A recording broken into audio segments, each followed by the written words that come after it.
Praise the lord.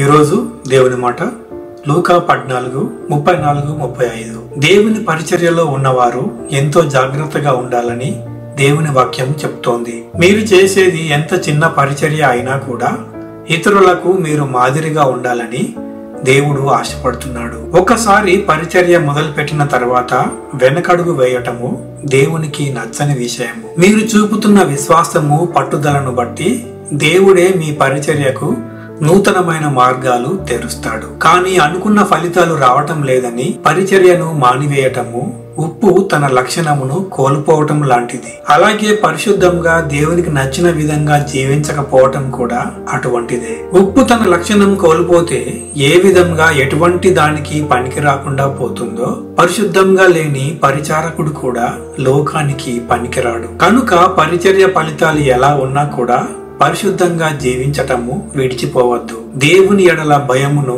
మరిచిపోవద్దు. పరిశుద్ధాత్మ దేవుడు తన నడిపింపును మరింతగా మనకు అనుగ్రహించునుగాక. ఆమేన్.